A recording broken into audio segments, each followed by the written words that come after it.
This is Secret America with your hosts, Jack Danger and James Clary. Welcome, everybody. I'm Jack Danger along with James Clary. And something very interesting happened during this conversation I had, James, and I want to get your opinion on this. You know how you and I are of the belief that the deep state wants to usher in this era of communism, to kind of eventually take it all the way to authoritarianism and totalitarianism and the whole thing. Yeah. Well, according to this person who does not want to be named, he wants to remain anonymous, and he's always been a good source of information. So I told him I'd talk about this because to me this sounds pretty plausible. Apparently, the deep state already has their communist government. Apparently, it's a government that is set. It's like a dual government, like the shadow government, if you will. Like right now, they're running dual governments that is funded by our tax dollars, like with US aid and everything else. And it's exactly why Trump is doing the whole Doge thing and trying to pull the plug on their money, which is our money, to operate it. So apparently, with them running the two governments, one's the constitutional government that we see, right? And then the other one is the communist one that is inside, that actually makes all the actual decisions and all these other things. And their plan is actually to diminish our government over time as they slowly replace it with theirs. And that's why they do all other things like, say, false flags or whatever it is to kind of force Americans, or convince them, if you will, to relinquish their Second Amendment rights. Because once it comes out that they want it to be to the point where once it comes out that they are this shadow government, that they have been running a communist government inside our own government, then they want it to where we can't defend ourselves and they can fully take over. Because you've seen, James, how it seems like everybody inside all these government agencies are communist. It seems like every single one of them. And from what this person is telling me, and it's very interesting, that they already have their communist government. They're just trying to slowly replace it with ours to where we don't even notice. And if you've noticed, ever since Obama came in, that's what's been happening. Everything's been slowly replaced. And once they can take away our Second Amendment right, that will be where they can take it all the way to the end. What do you think? Yeah, I don't think this is any revelation. I mean, I think this has been patently obvious for the last couple decades, even well before Obama. I mean, look, it's called the administrative state. That's what it is. The deep state is the administrative state, the bureaucracy. And if you look at the numbers of the political donations from those people, they donate 95% to the Democrat Party. And the Democrat Party's platform has made it patently obvious that instituting cultural Marxism is one of their main goals. And I'd say they have, to some great extent, actually succeeded, Jack. I mean, if you look at all of our major cultural institutions, they are all skewed very far to the left. You look at the influence of the CCP, the Chinese Communist Party, in banking, in agriculture, in industry in America. I mean, I get the part where your source is saying, wow, it's already there. I would say, yeah, absolutely, it's there. That is the deep state. Everything they do has Marxist roots. We've talked about it before. The Frankfurt School, postmodernism, Foucault, and these intellectuals in the 60s that said, look, this is what we need. Remember who Barack Obama was, Jack? He was an organizer. He used Saul Alinsky's rules for radicals. Hillary Clinton, did her, was it her master's thesis on Saul Alinsky? I believe she met him. She was a big fan of his. Now, there is no doubt that the administrative state is rooted in Marxism. And yes, they kind of control the levers of power. So go to Project 2025, this huge albatross that the left claimed would destroy the country. Project 2025 is nothing more than a guidebook for the dismantling of the administrative state. I don't know if you can see my background, but Steve Bannon's War Room has been playing. Bannon has been talking about the main goal of the next Trump administration, which is this one, should be the dismantling of the administrative state because they hold the levers of power. I think your friend's absolutely right. I think you're absolutely right. And that's exactly why you're seeing Trump. Trump knows this, right? Elon knows this. That's why they're doing what they're doing.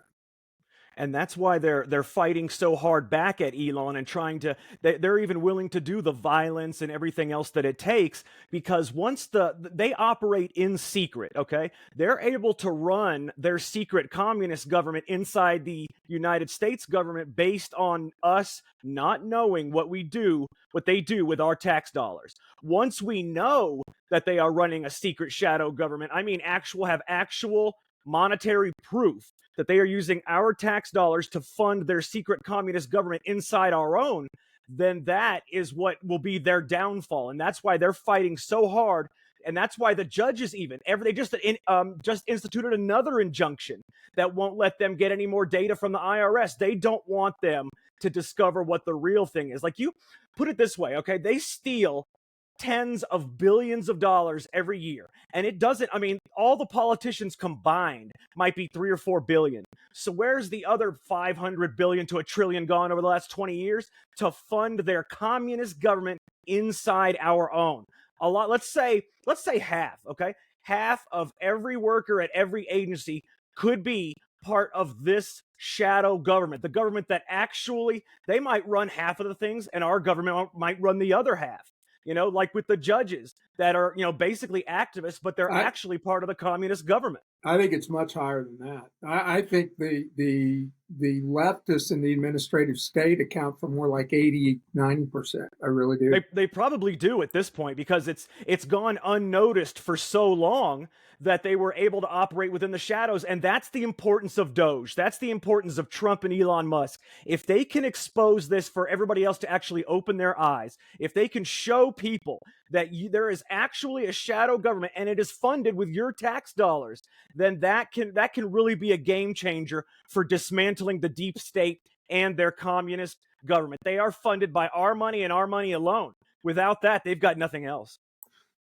I think maybe saying there's a government within a government or a communist government is a little bit of a misnomer. It's like I said, it's just the deep state. It is the bureaucracy. It's the administrative state. It's these bureaucrats. But it's not just the bureaucracy, Jack. Where this gets so complicated and people's eyes literally glaze over is that it's the NGOs that are connected with these bureaucracies. USAID didn't just go single-handedly into Ukraine in 2014 and start a color revolution. No, what they did is they funded a media company here, an influencer here, 10 other media companies. So they took over the media company. Then they funded arms shipments to certain factions within the Ukrainian government. Then they literally funded eventually the assassins that killed 100 people in Maidan in 2014. But there's hundreds, if not thousands, of little parts that aren't part of the deep state, but they're funded by the deep state. In today's Conspiracy Corner, I'm going to go deep on how the Haitian immigrants in Ohio tie into Jeffrey Epstein and the drug smuggling by the CIA. I mean, it's these connections. That's why, like, I read Whitney Webb's book, One Nation Under Blackmail, and I got to tell you, it was incredibly hard to get through, Jack, because it's so complicated. One, let's say deep state operative. Let's say he's a CIA agent. He may have 1,200 different connections of little things where he's sending out pieces of information, gathering information, sending out money here and there. And then you multiply that by millions of federal employees. Most citizens just don't have the time for it. It's really complicated. But I mean, everything you're saying is spot on. And when I say shadow government, have you ever seen, how TV mirrors reality, right? And have you ever seen the show The Blacklist? It's one of the greatest shows you could ever see. And you're on mute. I can't hear you. I'm sorry. I'm just going to say I love that show. I've watched almost every season. It is such an amazing show, and it is literally mirroring our own reality with the cabal, the cabal that actually runs different things all over the world, and kind of with the shadow government, how they're not a government per se, but they make the decisions. They get together and make the decisions for our government for us. Our government operates, but they tell it how to operate. They are basically the constitution for our government. They are the hidden constitution for our government, if you will. They give them the framework with which to operate, and we can do lawsuits and whatever else. But if they tell a judge, okay, you're going to block this, you're going to block that, they will do it. And it's just like it's exactly like the show, because these people were eventually brought to light. It was shown, and while it didn't completely destroy them, it did kill their ability to hide in the shadows and make these types of decisions. And I think that's the whole purpose of Doge. And I think Trump and Elon Musk both know this, but you can't come out and say, hey, this is it, without any kind of evidence. You've got to have some kind of evidence. And it all starts with the NGOs. That's where our tax dollars go. It goes to the NGOs, who then fund other things that the, quote, shadow government, the cabal, the globalist cabal, want them to fund. And then that is what actually runs the world events around the entire world, not just America. And it's a scary prospect. And for a lot of people, they can't wrap their heads around it. They can't wrap their heads around the fact that there are people that make decisions that actually affect the entire world, all over the world, not for just one specific country. They start wars, they create chaos. When it suits them, they resolve it. They do all kinds of stuff based on what they need to get done and how to get it done, James. And Doge, I think, now it's not going to take just Doge, because that's just America. But if there are Doges in other countries, things like that, it's the first step to possibly exposing this and breaking it down. Yeah, I agree. And it's going to be a long process. I mean, you think about how much has been exposed just in 2 months. Think about it, Jack. We have 46 more months. So, I mean, and we've talked about this before, Jack, that we've literally seen the tip of the iceberg, that under the sea, the iceberg is this deep. You know what I mean? And God bless Donald Trump, man. I mean, and for bringing Elon Musk, and God, look at what Elon's facing. I mean, no normal man would be able to put up with this. His Tesla is his baby. And to see lunatics literally reaching behind their back and wiping their own feces that was on gross. Teslas, and it's so disgusting. It honestly, that image represents what I feel about these lunatics, that they'll use their own shit to disparage somebody else. That's how effing crazy and disgusting they are. And you know what, Jack? We're on the right side of this. This is a good versus evil thing. And everything you said is absolutely right. Everything we say on the show. I don't know if you want to do it, but I think this would be a great segue to give me a few minutes to explain these connections I've found. And let's go ahead and do the conspiracy corner now. Yeah, because it's so typical of what you're seeing now, because it involves all these shadow characters. So this is the connection. And I got to say, I'm going to give Mike Benz credit, because he kind of put me on this. But then I started doing a deep dive. And yes, I do my own research. And yes, I do use AI tools to help me find this information. But I was interested in the connections between CIA drug running, Iran-Contra, Lex Wexner, Columbus, Ohio, and Springfield, Ohio, and Haiti, and the Haitian immigrants. Remember the big dust up with all the Haitian immigrants in Springfield, Ohio recently? Yeah. Oh, yeah. Right. Politics, fashion, and Jeffrey Epstein. It's real complicated, but I'm going to try and break it down real quickly, because we've got a lot to talk about. So the CIA drug running that was exposed by Barry Seal and the Iran-Contra affair, right? We know that the CIA was funding covert operations in Nicaragua by selling cocaine, and it was actually flown into an airport in Mena, Arkansas, which was controlled at the time by then Governor Bill Clinton, right? So just start thinking about this, Clinton and Haiti. I know that sounds kind of, but so Bill Clinton was allowing these cocaine-filled airplanes to land in Mena, Arkansas. Then the drugs were distributed. That money is used to fund the Sandinistas in Nicaragua. So then when that all came out, that was shut down. That wouldn't work anymore. Well, guess what? That operation never stopped. It was just moved. You know where it was moved to? Columbus, Ohio. Now, why is Ohio important? First of all, it's a key logistical place and it's a fashion hub. You know what the number one export in Haiti is? Textiles and clothing.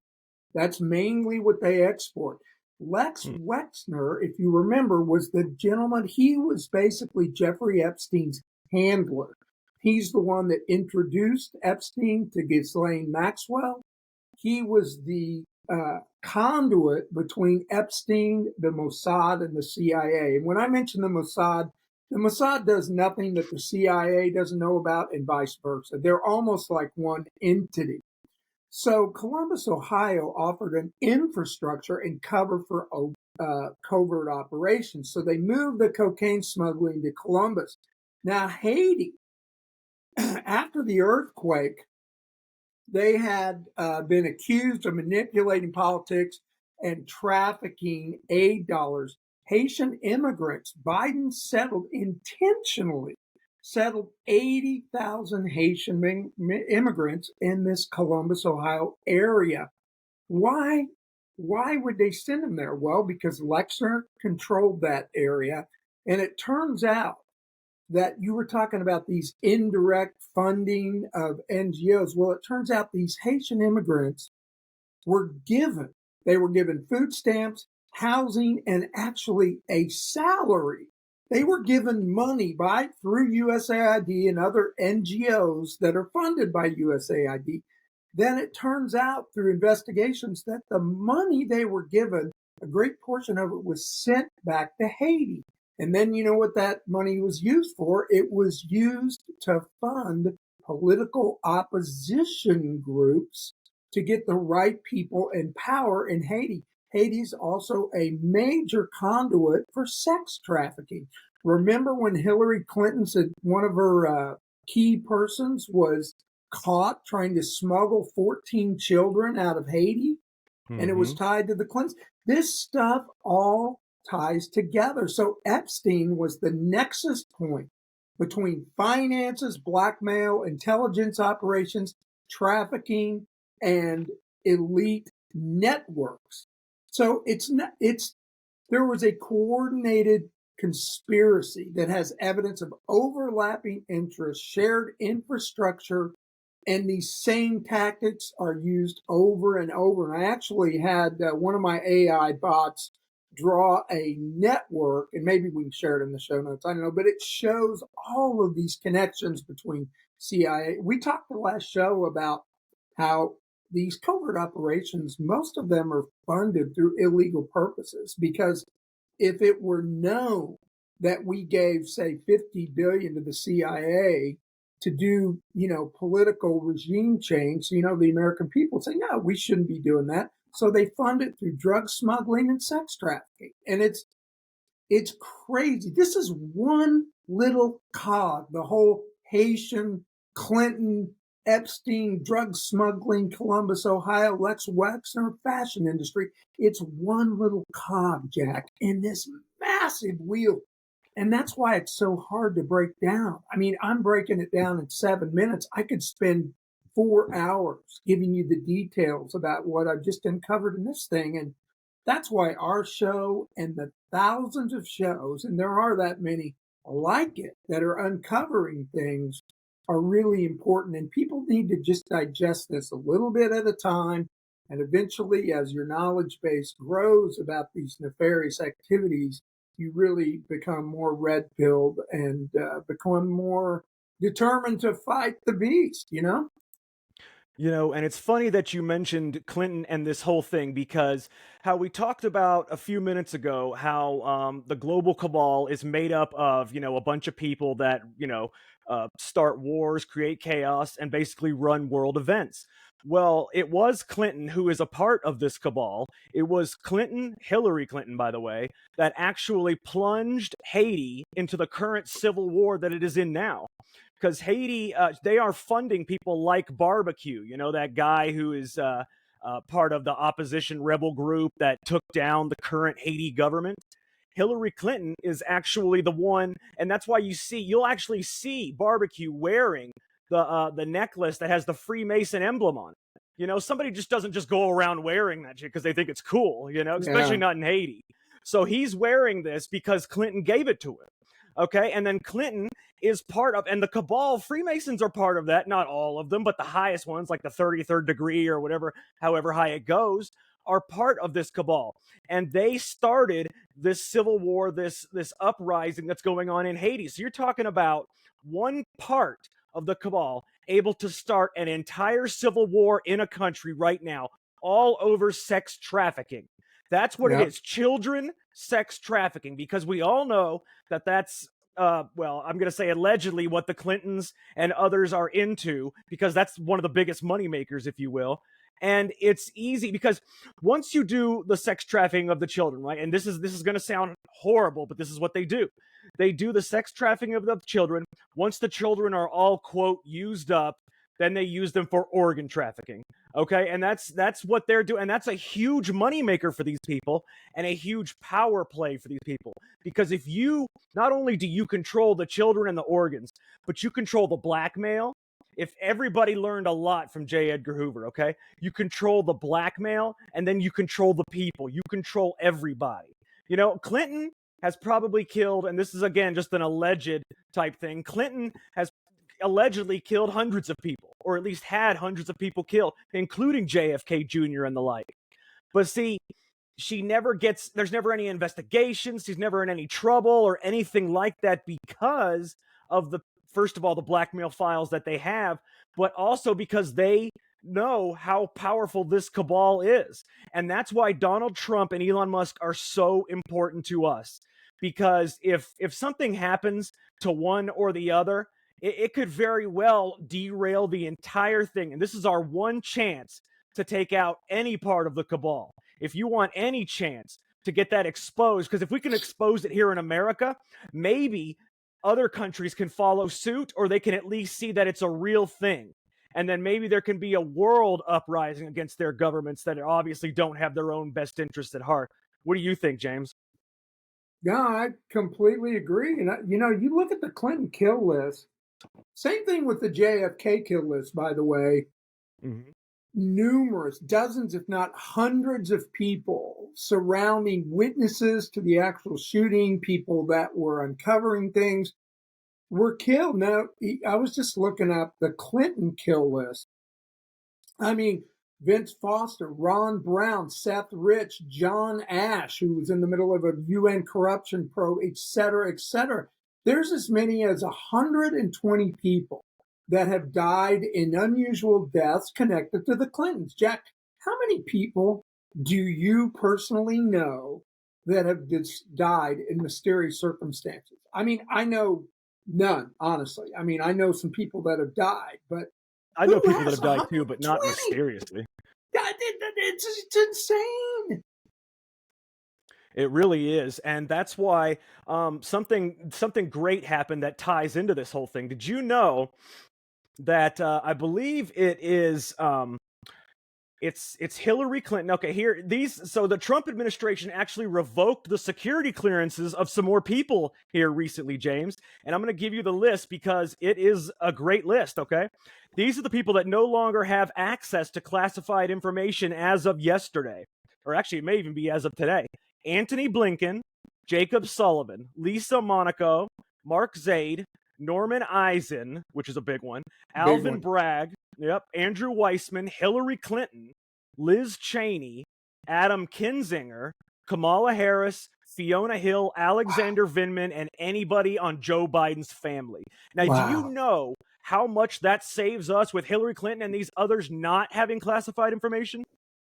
Yeah, but that what I think that particular action gives credibility to the idea that there are ongoing serious investigations into those people. So if you're investigating, let's say, Liz Cheney's role in covering up the true nature of January 6th and the fact that it was a Fedsurrection, the first thing you would do, or Alexander Vindman's role in the impeachment, right, and the perfect phone call that Trump made to Zelensky, the first thing he would do is cut off their access to classified material. I can't believe those people even had access. I mean, some of them, yeah, I get it, but Vindman, what was he? It wasn't even that. He was a major, maybe. I don't know.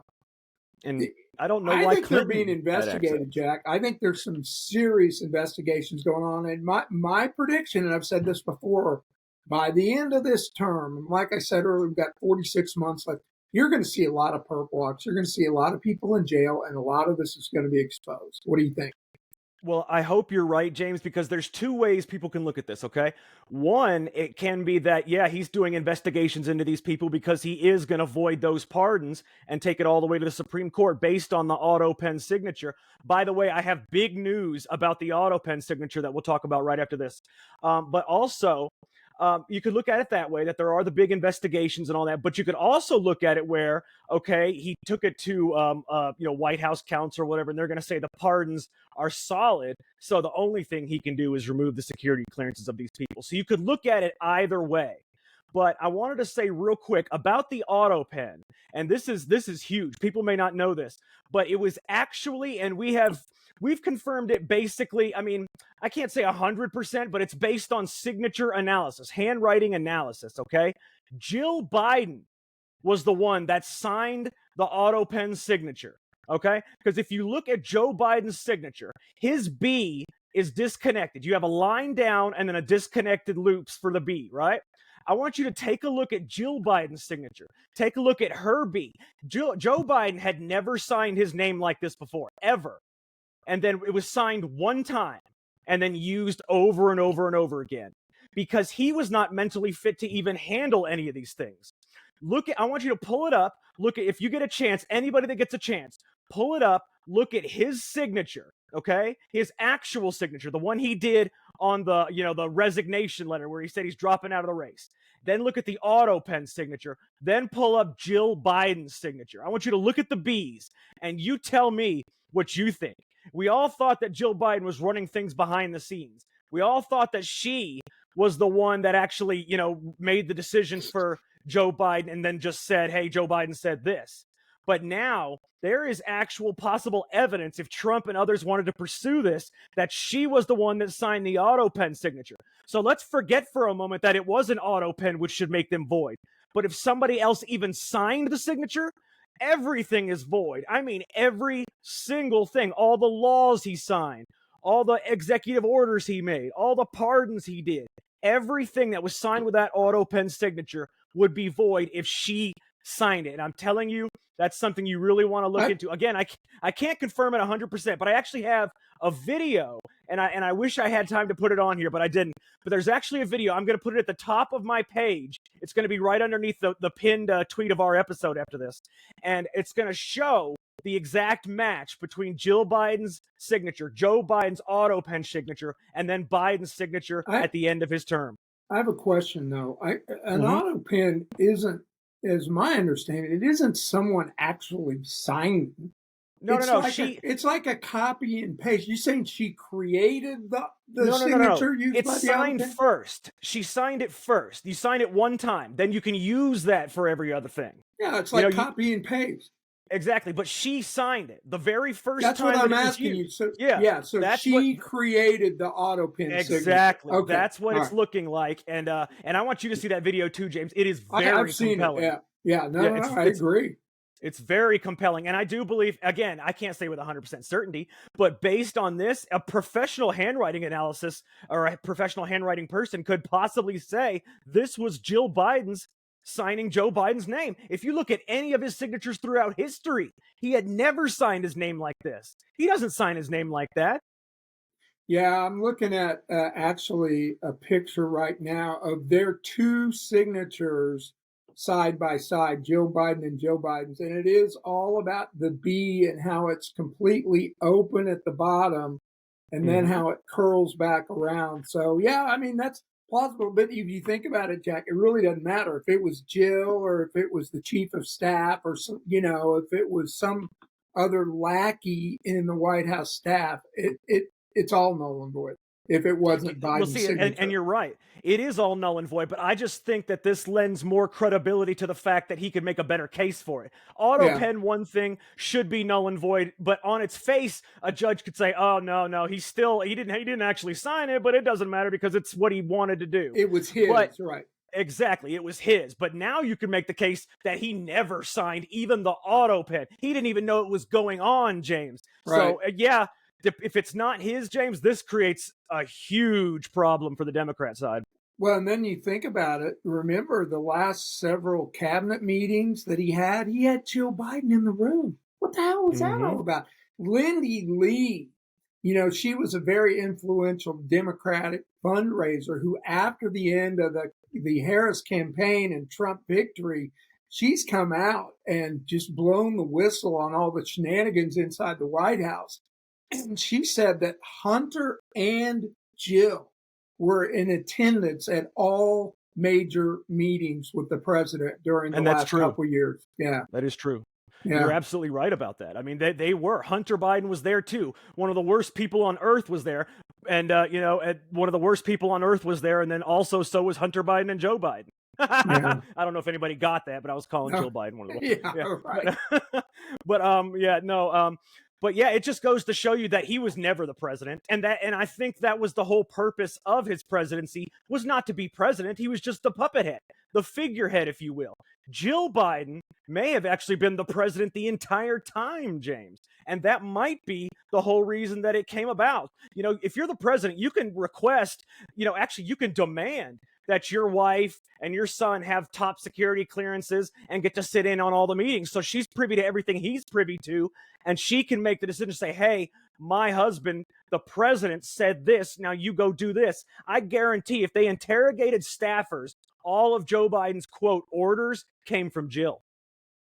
Yeah, and the others, surrounding them, the chief of staff and the department secretary of defense. I mean, it was a collaborative effort. In other words, what you started talking about, Jack, the administrative state and how it's a government within a government, the shadow government, they were in control during the Biden presidency. It's patently obvious. And all of these bureaucracies were, given free rein. Think about it. During the first Trump administration, he started to, at least a little bit around the edges, to eat away at the deep state. All of a sudden, he loses the election in 2020, and the floodgates were opened. Literally, think about it. They let 20 million unvetted immigrants walk into our country.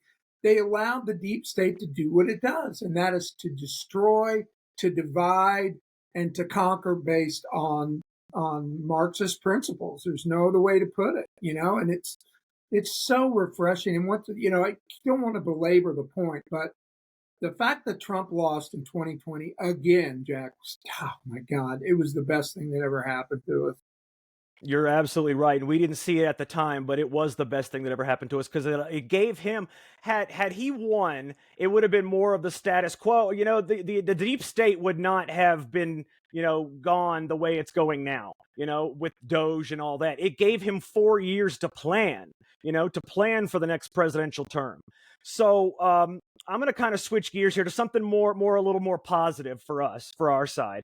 So the FBI, ever since he took over, ever since Kash Patel has taken over, we haven't heard anything about certain things that we want to know about, but I will say that they have done a much better job. So last year, the entire year, James, of 2024, the FBI caught zero of the top 10 wanted people in America. Since January 20th, in 2 months, they have caught 3 of the top 10. And let me tell you what else they've done. Something that is huge and I think really shows their commitment to turning this justice system around.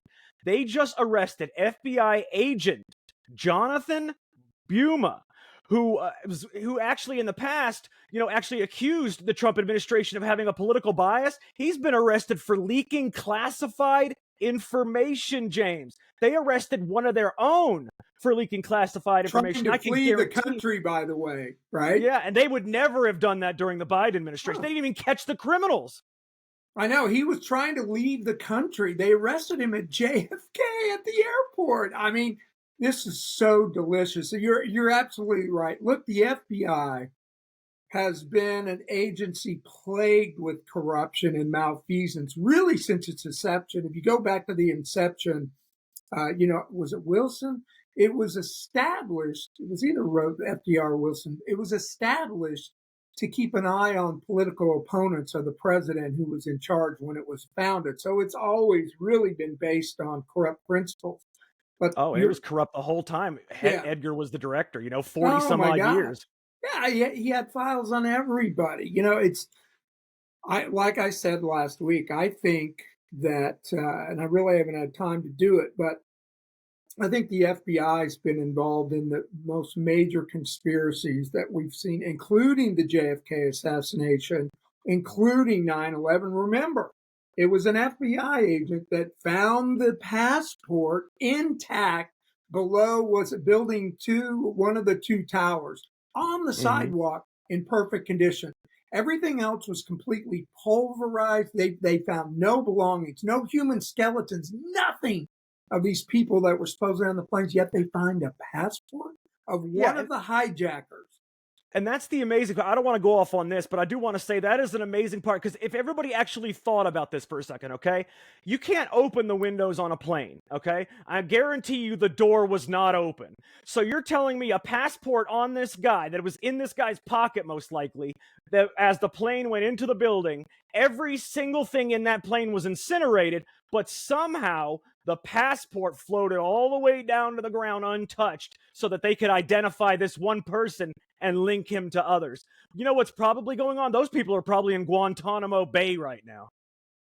Yeah, I've always wondered about that, being a person who followed this very closely. What happened to the people on the planes?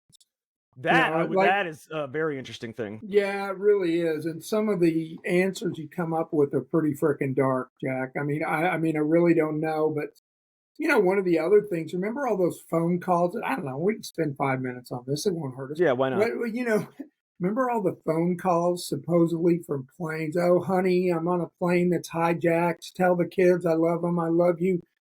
Jack, I did an experiment. Like I told you last show, in my last position, I had to do a lot of traveling. I was a consultant for a large hotel chain, and I had to travel. Oh, there he goes. I had to travel. Say hi to everyone, Bob. I had to travel all over the world, and I'd take my cell phone out. You just muted yourself. I think the cat is causing problems here. You okay? Yeah, sorry. No, anyway, sorry. It just I accidentally hit the mute button. Within 1,200 feet of taking off, 1,200 feet, Jack, my cell phone no longer worked. Cell phones do not work on airplanes. Now, people say, well, the people calling were using the in-flight phones. No, some were, but many of them, the witnesses reported this was my husband's cell phone calling me, and we know by the timestamps that these planes were at 15, 20, 25,000, 30,000 feet. They don't work. So that's just, and I want to make it clear. Yeah. Real quick before you finish, I want to make it clear to everyone. This was in 2001. There was no Wi-Fi calling at this time. Right. Yeah, exactly. I mean, it's ludicrous to think that those calls were made. So where were those people calling from? Because we know some of those were real calls. Oh, yeah. And you can hear in one of the calls, Jack, it's frightening as hell. You can hear someone in the background prompting the person on what to say. I think they were held somewhere, like you said, Guantanamo. They were probably tortured, killed, or they were given a bunch of money and allowed to flee, to some island. Who knows? It's just a crazy story. We need to do a special episode sometime just on 9/11. I'd love to do that. You know what? We definitely should do a special episode on that, because there are so many conspiracies, not just in what happened, but all the conspiracies that sprawled out of that thing. I mean, that thing has connected probably most of the conspiracies that have gone on over the past 25 years. It's been amazing how many things have come. I mean, you got the Patriot Act, and I don't want to keep going on a tangent, but yes, that was probably the most significant thing that happened to the American people, and not because of the deaths. Yeah, that's significant, don't get me wrong, but it's because of what the government was allowed to do to us. We created We traded freedom for security, and that was a big mistake, James. Yeah, and I mean, think about, you say the deaths, and I know you're referring to the 3,000 plus people that died in the attack. Mm-hmm. In the Iraq War alone, there were 1 million people killed, Iraqis, many of them innocent men, women, and children. So, look, it was a power play. Jack, it goes back to what you started this episode with, how there is this government within the government, this deep state. That was all part of it. You look at all the NGOs, what was that? Oh my gosh. I can't remember the acronym for that NGO that wrote the letter, PENAC, that Project for a New American Century, PENAC, that penned the letter that said we need a Pearl Harbor-like event to happen in order to get what we want.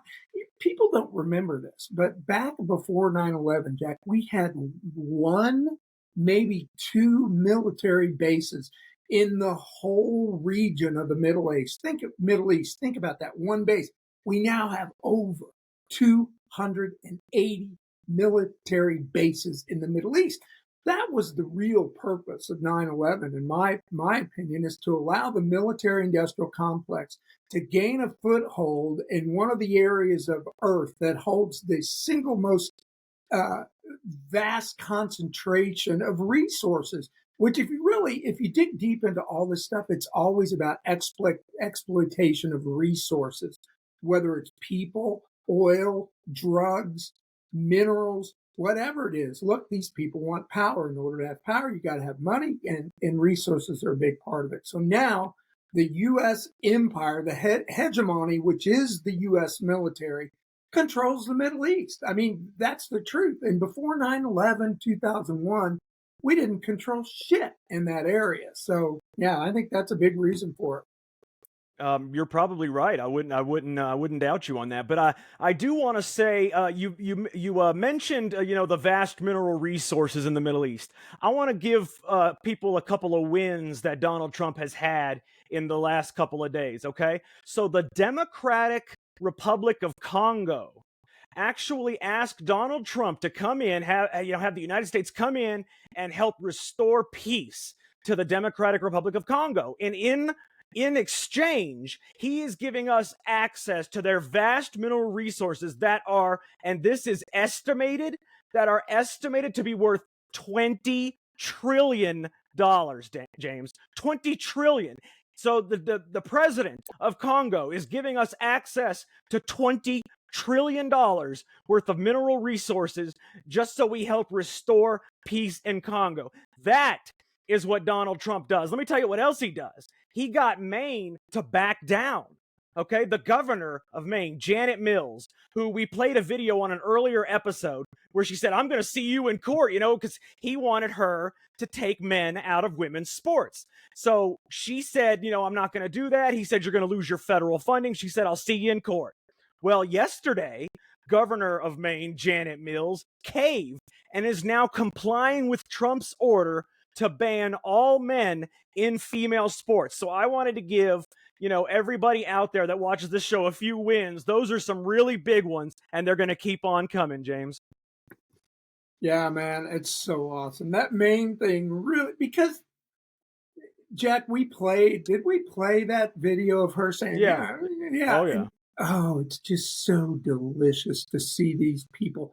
Here's another one. I just read that Pam Bondi announced that 3 of the, let's call them the Tesla terrorists, 3 of them have been indicted, charged, and arrested.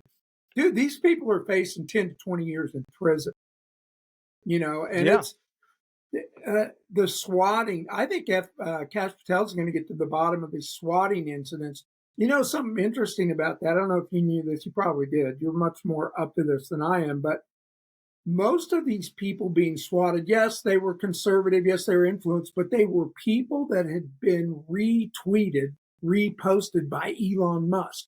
So any tweet, and I still call them tweets, I know it's an X post, but anyway, any tweet, sent out that Elon retweeted, those were people targeted by swatting groups. Did you know that? Maybe you and I should block Elon Musk, man. I know, right? I thought about that. I'm like, Yeah. I haven't. Well, I can been tell you retweeted one by thing: I'm him. not buying a Tesla till this whole thing blows over. No. You know what's crazy about that? Most of the people that buy Teslas are Democrats. They're liberals. They're buying it for the electrical part of it, right? You know, you're right. And it's funny because I saw a meme that is spot on. So these people are like, I love. So at the top, there's three images. The top one shows a blue haired woman saying, I love my Tesla. The middle one shows a blue haired woman watching CNN. The bottom one shows a blue haired woman saying, Elon is a Nazi and setting fire on their Tesla. And it doesn't get any better than that because that is the liberal regime in a nutshell, James. That is them. You're on mute again. There we go. My clicker's not working as fast as it should.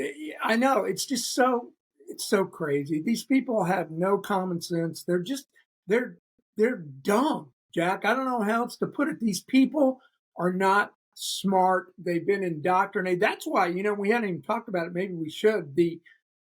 What huge news. Donald Trump does away with the Department of Education? Are you kidding me? This has been on the wish list of conservatives. I remember Mark Levin railing about this 20 years ago. Ronald Reagan promised to do this in his campaign before his first election. He promised to do away with the Department of Education, and eventually the lobbyists, the powers that be, that deep state we've been talking about, including the teachers union and all these other unions, convinced him not to do it.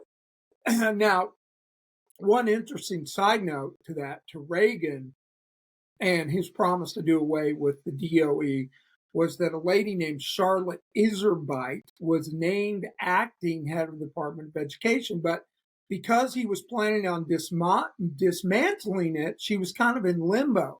So she just started searching through file cabinets, literally, and she pulled up this information. You can search Charlotte Iserbyt. She uncovered, Jack, documents that laid out the plan. It was called the Dumbing Down of America.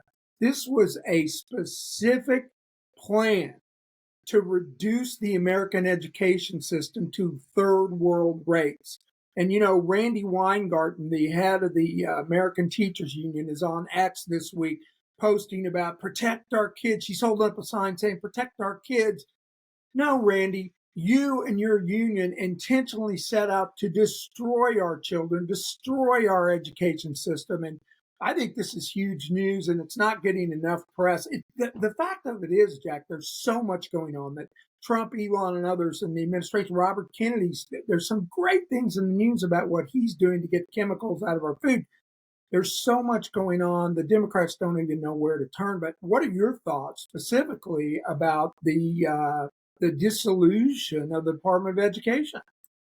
Honestly, I love it, but I think that it also does show that that the communist government that we spoke of, quote government, is at work inside of our own government. They were making the decisions for the Department of Education and the dumbing down of America, and in many other instances as well. But the fact that it's being dismantled is wonderful. But I also worry because it can be dropped down just like USA, but he can't dismantle it by executive order. Congress, for it to be permanently dismantled, Congress has to put that in there. And I just don't see them doing that because there is just enough. And believe me, the Democrats and the shadow government did this on purpose. There is just enough rhinos to kill any kind of legislation that they really want to kill. The Department of Education, USAID, so to permanently get rid of these is going to be a really tough battle, James. Yeah, I agree. By the way, I just figured out something with my mute button that you can actually press the space bar and unmute. So yeah, I totally agree that, look, the teachers union is an incredibly powerful lobbying, or just as the lawyers, what it was at the bar, not the bar association, but the lawyers lobby. These guys are incredibly powerful. And AIPAC, the largest, most influential lobbying group in Congress, is the Israeli lobby, which goes under the name AIPAC. So, look, these things are going to be difficult to fight, but the Trump administration is fighting on every front. You know who gives me just incredible hope, Jack, is every time Stephen Miller speaks. That guy is so freaking smart. He's 10 times smarter than anyone else in the room. Whoa, that was loud. Yeah, and I know that every move that these people make, including the rhinos in Congress, have been anticipated 2 steps ahead by the Trump administration. They're fighting every legal case. Like, their briefs have already been written. You know what I'm saying? I mean, oh, Trump does this, the other side sues. Trump's side says, oh, well, we knew you were going to do this. Here's the brief, Judge. And yes, we know you're going to rule this way, but yes, we're going to appeal. Now, one thing, I know we got to wrap soon, but one thing we've got to talk about, Jack, because you've made this point that the Supreme Court is our saving grace. Some very disturbing news has come out about Chief Justice John Roberts. Have you been following that? Yeah, you're absolutely right. He is apparently part of this this elite group club, if you will, with him and a bunch of the liberal judges and lawyers that kind of control things in the justice system around the country. And he is the head of the Supreme Court, the last saving grace in America. He is the head of it, and he is part of this elite group of DC judges and lawyers, the very ones that are ruling against Trump in all of these different executive order challenges. And he is the one rubbing elbows with these people, this elite secretive group that was recently uncovered, Justice John Roberts, Chief Justice John Roberts being a part of, James. Yeah, for our listeners, it's actually called the American Inns of Court. Inns like INNS, like a hotel. American Inns of Court. And the most prominent, openly anti-Trump, never Trumper judges in D.C. are part of this group, including James Boasberg, Beryl Howell, Ketanji Brown Jackson, and Amit Mehta. Many of these people have ruled against Trump. Roberts is listed as an honorary bencher of the Middle Temple. This sounds like ancient, fraternal order BS, and it is. It's like the Masons that you mentioned earlier. And Roberts recently made a statement defending these judges, rejecting Trump's call for their impeachment. This raises incredibly serious concern. Now, the question is this: can Roberts, as Chief Justice, sway the other members of the court, the other 8 members? So, what is there, 4? It's 5-4 conservative. But when you add Roberts, dude, we're in trouble. I mean, I'm seriously concerned about this, Jack, that the Supreme Court may not uphold the, doing away with these injunctions. What do you think? Well, after seeing that, I completely agree. And it's actually, I personally believe it's 5-4 on their side, because Coney Barrett's going to rule against anything that has to do with Donald Trump. So I would say it's 5-4 to them now, because John Roberts and Coney Barrett's going to be the deciding factor in any Trump case. It's going to be 4-4. And obviously Barrett's going to rule against Trump. So I don't have any faith in the Supreme Court at this moment. But I will say that I hope when it comes to, really serious things, that they're willing to put their oath, above, any kind of allegiances that they have, because this is gonna, they are the last vestige of savior in America. Once a horrible law goes into effect and an appeals court or any other court, rules against it or rules with it, it always goes up to the Supreme Court. If the Supreme Court starts deciding that, we're just going to go against anything Trump wants, these things can all go into effect and stay in effect. These things can ruin America. So they can either be the savior of America or they can be its downfall. Yeah, man, it's frightening times we're living in, but let's hope. The Constitution is very clear in laying out presidential powers, Jack. And remember this: there's only one person in the country that is elected by the whole country. That's the president. No other elected person, whether a senator or congressman, they're elected by their districts or their states. The president is elected by the whole country, and the Constitution gives him very clear powers. I think from a legal standpoint, there's no question that Trump has the right to make these executive decisions. Everything he's deciding about particularly in the military. This crazy LGBT judge just said he can't get rid of transgenders in the military. Are you kidding me? I mean, if you're 5'2", you can't get in the military because you're not tall enough. If you've got a cleft palate, you can't get in the military. And she's saying that, a guy that cuts his dick off has to be allowed to be, with a serious mental problem. It's insane. But, I think we're just going to have to leave it at that. And let's just pray, Jack. We're going to pray and hope that, that Trump stays on the course, Elon stays on the course, and that the Supreme Court eventually makes the right decision. And at that, we're going to wrap. You've been listening to Secret America. I'm James Clary. He's Jack Danger. We'll see you next week. You've been listening to Secret America with Jack Danger and James Clary.